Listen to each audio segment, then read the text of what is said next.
up next, we have a discussion on offloading the DPC pipeline to high-quality rendering. And that's going to be with the brand VILA and the company Patterns. And so my pronunciation of these names is probably not going to be correct, so I will let the team correct me if I get them wrong. So Jelle, is that right? Definitely right. Oh, thank you very much.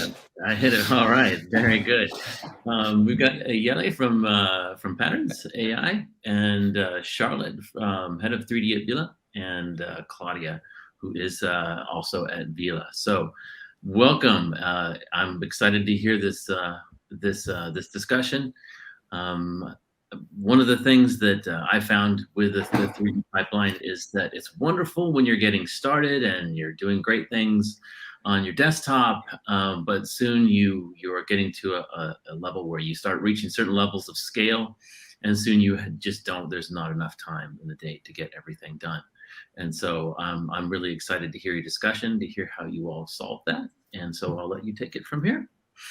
Perfect. Well, thank you very much. I hope all of you had a great break and are ready for the discussion.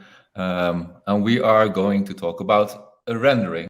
And you've all seen those quizzes where you have to choose or guess which one is a 3D render. And I'm going to do the same. So you have about 3 seconds to figure it out.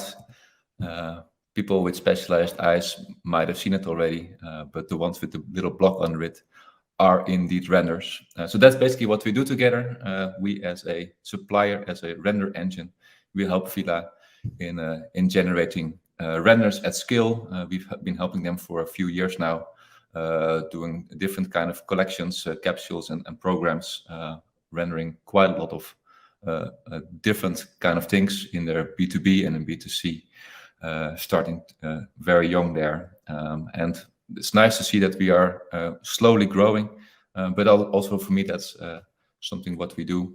We are on a journey together with VILA, and today I'm gonna kind of have a discussion with them, with VILA, and figuring out what they're doing and why they're doing it with us. So really, we are about rendering at scale, saving time, saving effort, rendering not just for your design process, but we are really focused on replacing product photography. So I'm handing over the floor to Charlotte to talk about some of the challenges. Yeah, thank you, Jelle. So as most of you probably know by now, building up a 3D team in a brand is not that easy.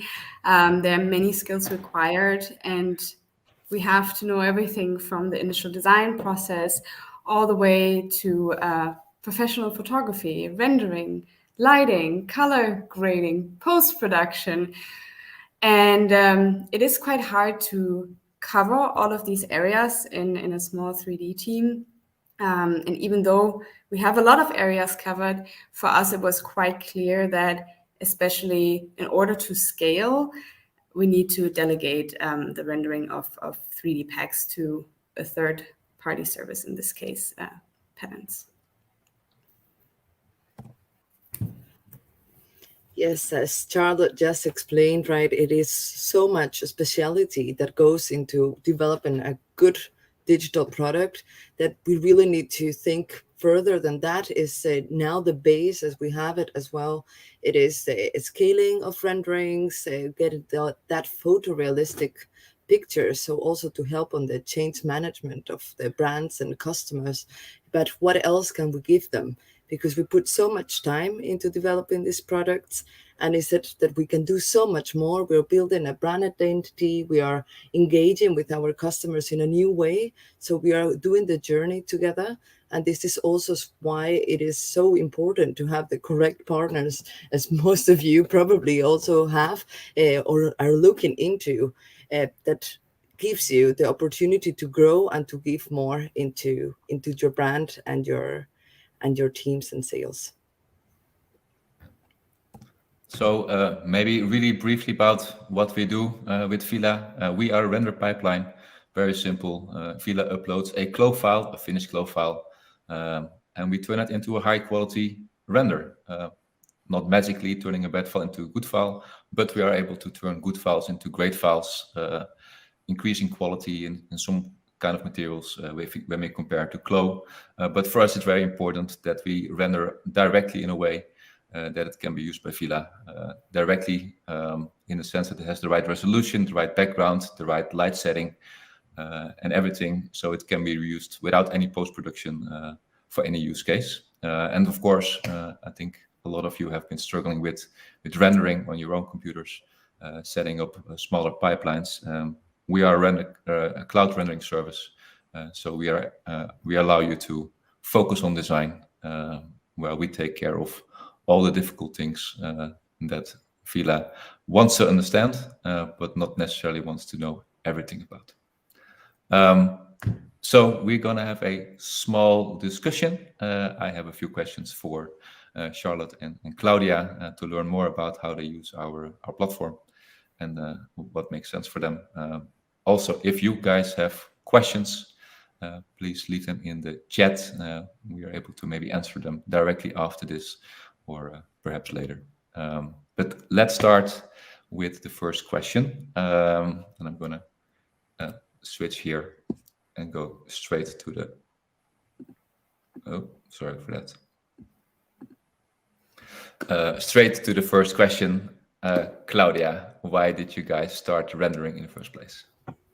Well, as you just explained, right, how much can we do in-house when we're trying to grow and sell more digitally and have more photorealistic renders of our products?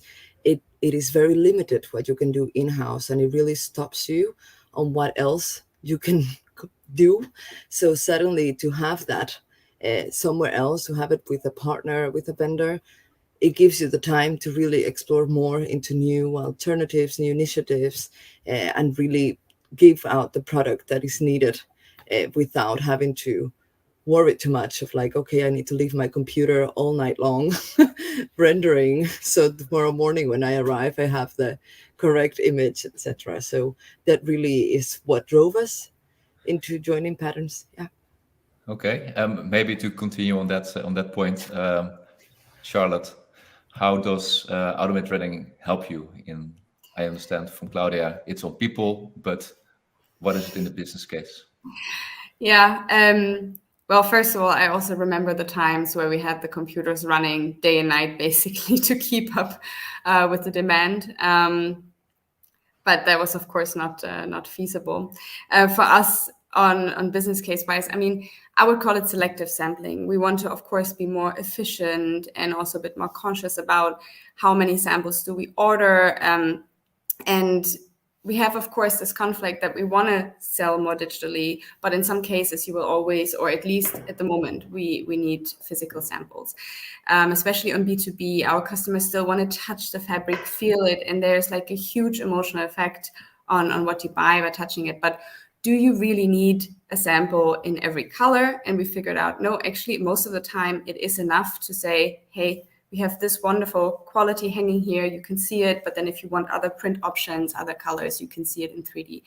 And this is where we really need to make sure the quality is correct, but also that we can create enough renderings. And you know, working on our workstations, rendering day and night, we used Clo back then, which of course gives an amazing quality as well.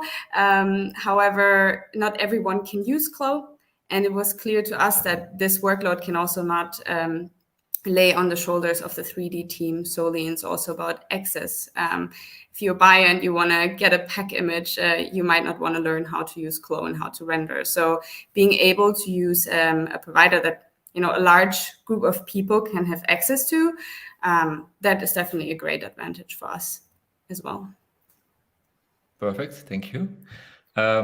But it's been a journey, and Claudia, you've been working with us, I think, since the beginning, early days as a freelancer, just to try out in our beta, and you brought us to VILA quite early on. So you've been on a journey, and I know that not everything went amazing from the first day on. We've been growing together. So what would you say are the major challenges that we faced and overcame? Yeah, well, as you mentioned, we started right at the beginning, so the platform on itself wasn't really fully there, right? So at that beginning point, it was mainly as the specialist in 3D in the brand to upload all of these styles, to share them, to get the renders.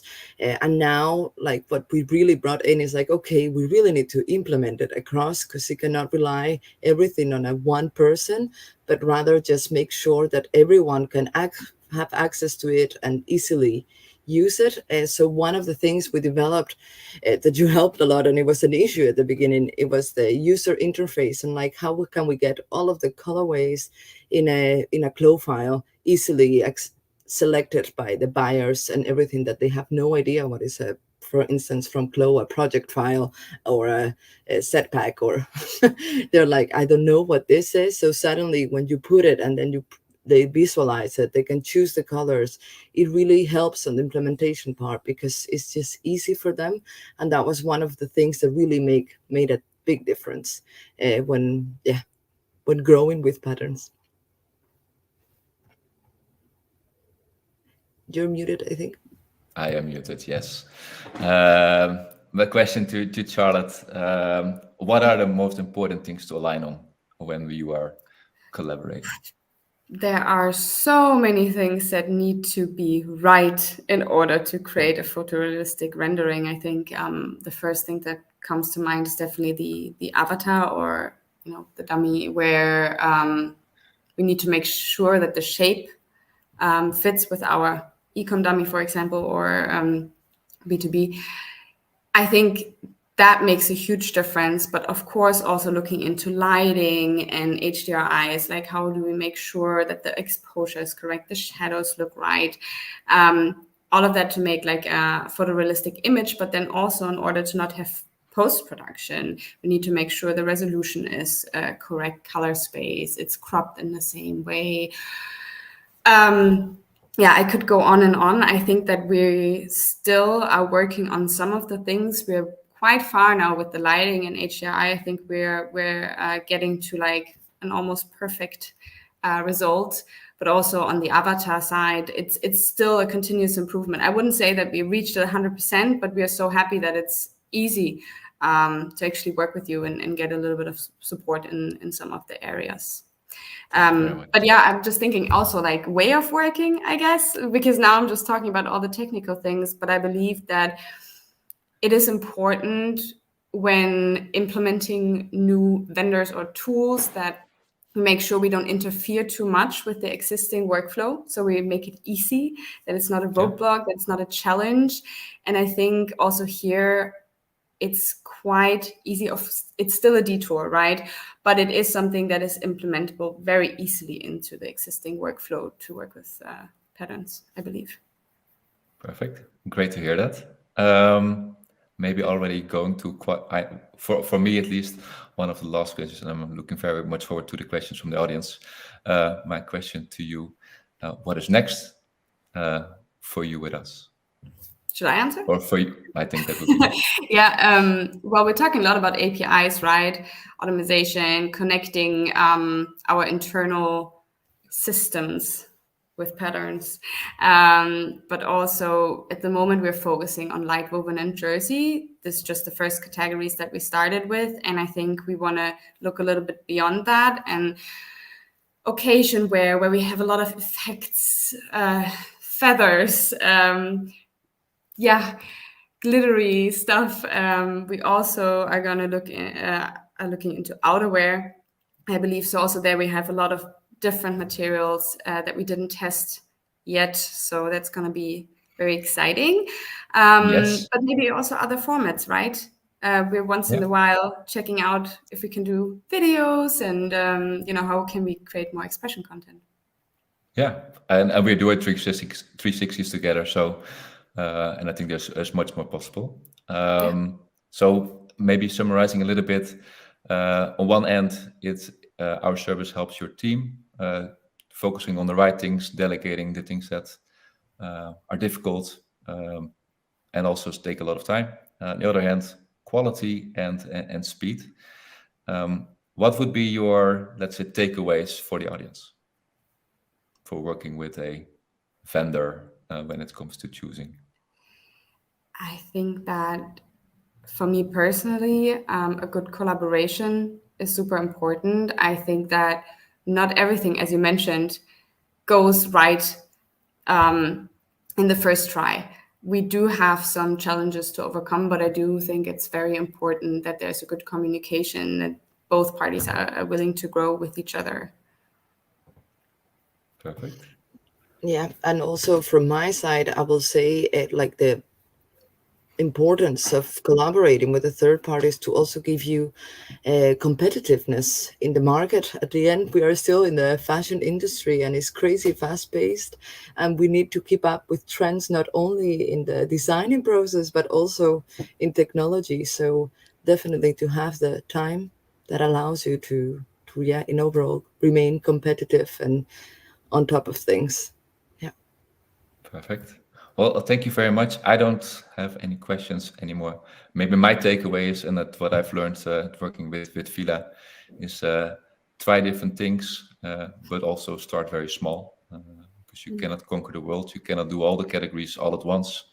But look for the one where is the business case and grow from there. And we are very happy at Patterns to do that with VILA and other brands. Joshua, you might have some questions for us. Yes, I do. I do have some questions for you. Hello, everyone. I guess one question that I had, there's a number of questions in the chat for you, and which we'll get to here in just a quick second. But I was wondering, how does this process work? So say that Charlotte, you and Claudia, you guys have produced a Clo asset. What is the process? How long does it take? What is the methodology of making use of the Patterns AI toolset?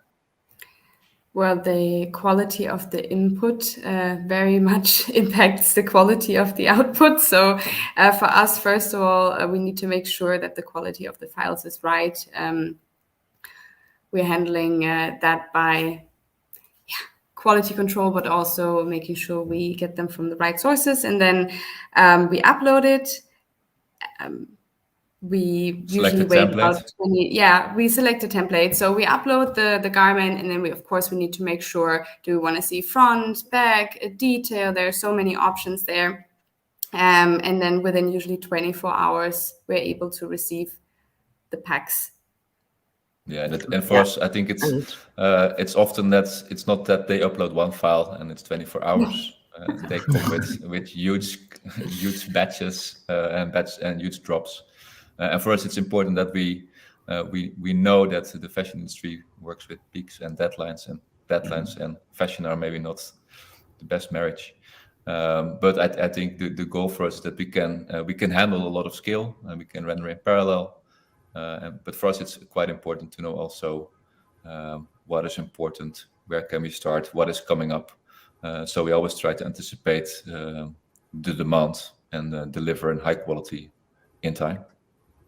Yeah, and one thing, sorry, just to add into this that I think is very important is the development of these templates in the platform, because this is really great. Then you can choose the type of image or the type of output that you want. So then you're not limiting yourself to just having like maybe front and back, but you can have a closer shot in a specific area, like in a shoulder, and you just have the flexibility to get as much images as you can, and not limit yourself when you're approaching sales into how to showcase it. Mm-hmm, mm-hmm. So what one of the questions is, what is the feedback from your clients and your sales team? So that to your point, if you're doing creating these images for the sales team, what's their feedback from based upon, or maybe compared to the photo studio? What is the virtual photo studio feedback? Well, the goal is to blend it in seamlessly so you don't see the difference. And I think in the beginning we did some A/B testing to see, do they actually spot the difference? That's also why Jelle put in the quiz. I've not met anyone yet who have spotted the right styles. So I don't think there's a lot of feedback, because if you don't know, then you don't notice, and that's the point of it. But Claudia, you went to some digital sales. Yes, in the last summer, I visited some digital showrooms that we have across just to get their feedback a little bit, but kind of incognito. So I'm not saying it's 3D. It's like, okay, let's see what they think about it. They just don't have a physical sample. So do they really notice that it has never been there, that it has never been physically made yet, or not? And actually, if you don't mention it, that it comes from 3D, they don't really notice. It's just like, okay, it just means that I don't have a sample here. So of course it's a process, but definitely what we see when we have the good input and the good output, that they don't notice a difference. So yeah. Now, and I apologize for not being more. I did actually check out your website before the show, because I wasn't familiar with the brand, and the product looks fantastic. Do you work? Are you e-com only? Are you working with retailers? Are you in stores? Most of our business that we do right now, we're using 3D, is B2B, so wholesales and key accounts, including our own e-com, of course. But right now, we are in the process of launching as well, start testing with the 3D towards direct consumers for our e-com.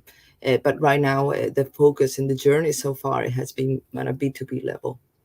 So do you use the 3D assets when you're selling to your B2B accounts, or even, or if you're doing, early pre-lines, getting feedback from the B2B accounts, and perhaps if they want to make changes before you commit to a style that you want to put into manufacturing?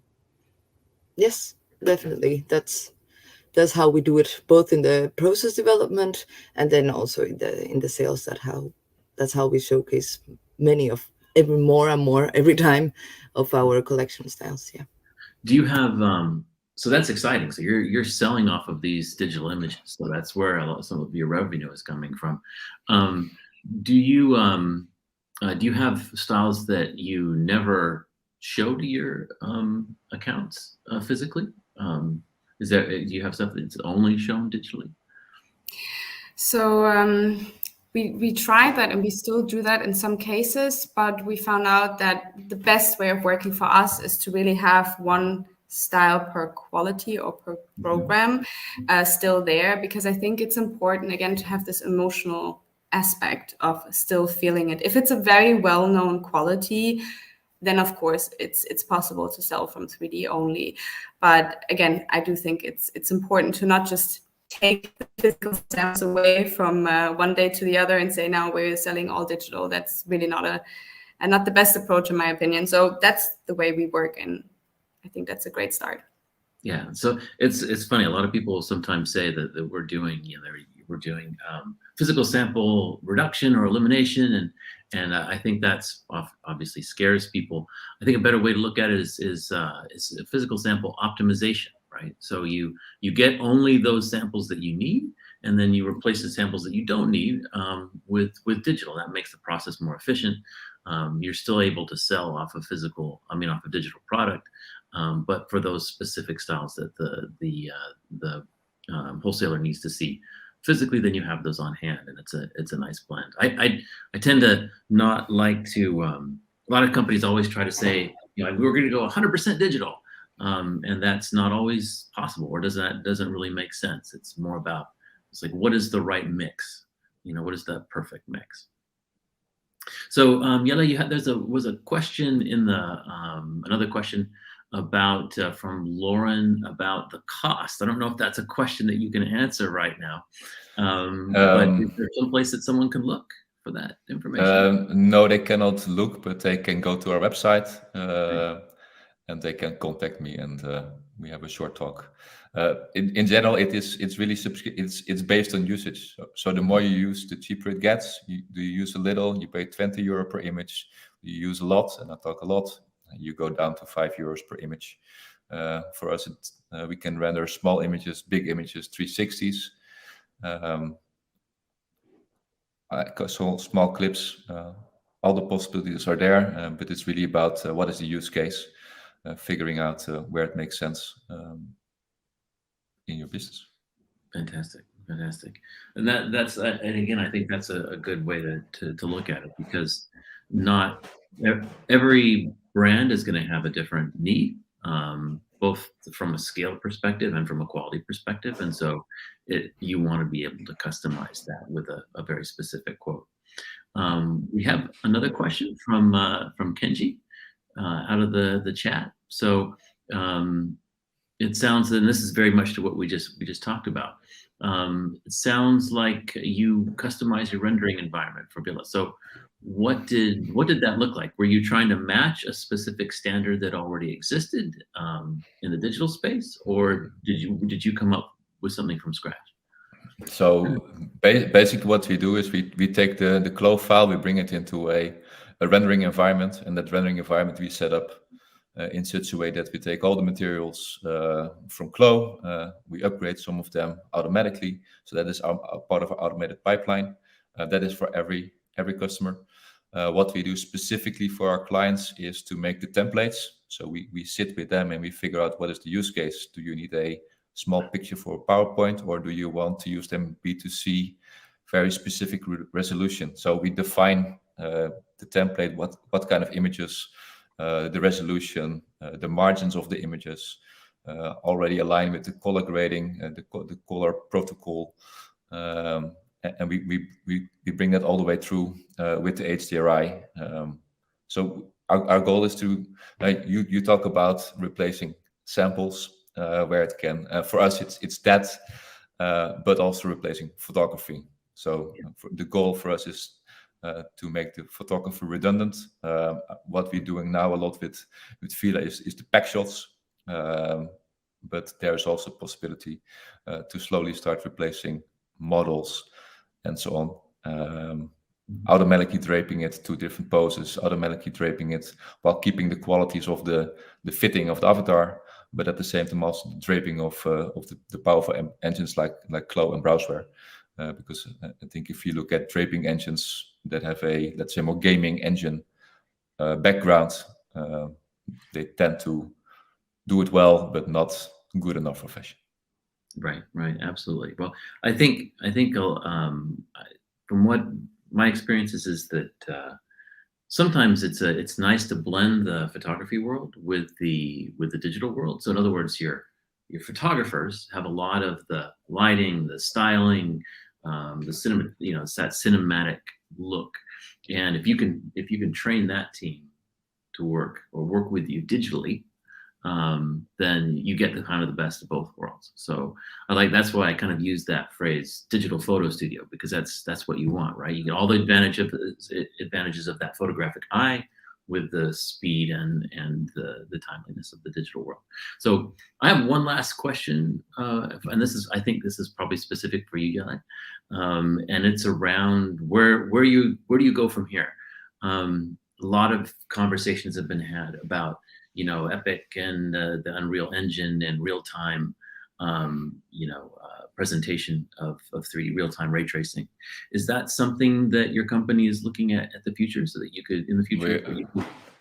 We're always looking at the future. I think there are advantages of real time, but to be honest, and the demand of quality in fashion is at the moment still on rendering that has a really good drape, and also really high quality when it comes to textures in the materials. Quite simply, it's a matter of computing power in a few years. So yes, we are looking into it. We keep track on that. But for now, if we want to render, let's say, a glitter or a loop embroidery, we don't just render it as a service. We render loop by loop, and we take a little bit about time of that. But you see that back in the quality, and for the time being, that is not possible in real time. But don't say no. We're looking at CLO, we're looking at Browseware, and we try to stay on top of the cutting edge of technology. Right. I guess that's another question. So which different softwares do you accept? For now, we are really CLO focused. We are accepting beta companies to join us in a similar journey that that Claudia went through. We are behind. We don't have the qualities of the materials that are possible in Clo. We don't have that in Browseware yet, for the very simple reason that they have a different way of setting up their files. So we're catching up there, but we can do basic hoodies, shirts, polos at scale, high quality, delegating it out of your development team. So for now, mainly Clo, fully up and running, and happy to bring on board some launching beta customers for Browseware. That's great. It's good to hear. I know that there's I think especially when you have some of the, I think it's a really big mix within the industry right now. I think some of the kind of the core brands have, well, I know brands that actually are a lot of brands actually that are using both the pieces of software. So I think it'd be nice to have that consistent pipeline to be able to use a single solution for both pieces of software. Just checking really quick. It looks like so any other thoughts from the team here? Charlotte, Claudia, this has been really interesting to hear your journey. And you know, this partnership that you've had. Any other thoughts from your end? No?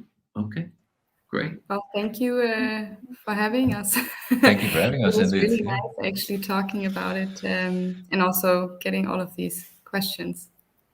Yes, it's always very compelling to hear a case study basically about how you've applied it and what it's meant. And I think the fact that you've been selling off of digital is exciting. I mean, that's you're getting revenue off of digital assets, and that's exciting. So congratulations on the work that you've done to all of you. Thank you very much. Thank you. Thank you.